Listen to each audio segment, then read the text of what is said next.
মায়ের মৃতদেহের সামনেই মেয়ের বিয়ে, শ্মশানেই মালাবদল ও সিঁদুর দান।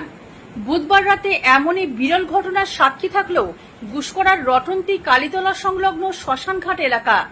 বিয়ের সেই ছবি সোশ্যাল মিডিয়ায় ছড়িয়ে পড়তেই বৃহস্পতিবার আনুমানিক দুপুর ৩টে নাগাদ শোরগোল পড়ে যায় গুসকরা শহর জুড়ে। স্থানীয় সূত্রে জানা গিয়েছে, বুধবার বাড়ি থেকে গুসকরা বাসস্ট্যান্ড এলাকার বাসিন্দা নীলিমা মুখোপাধ্যায়ের ঝুলন্ত দেহ উদ্ধার করে পুলিশ।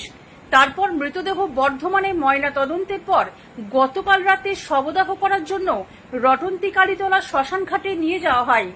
পরিবার সূত্রে জানা গিয়েছে, নীলিমা দেবীর ইচ্ছে ছিল একমাত্র মেয়ের বিয়ে দেখার। মেয়ের বিয়ে নিয়েও তিনি চিন্তায় থাকতেন।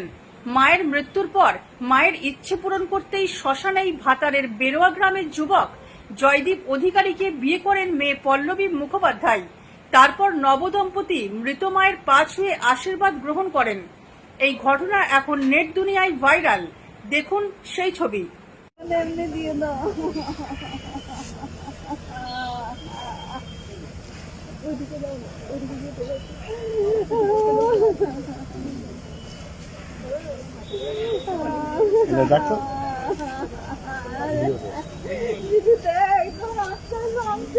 তুমি যাও ওই মাথার দিকে যাও তো না।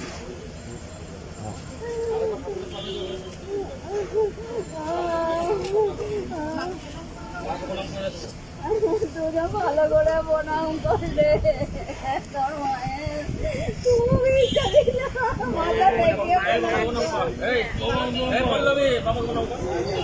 থেকে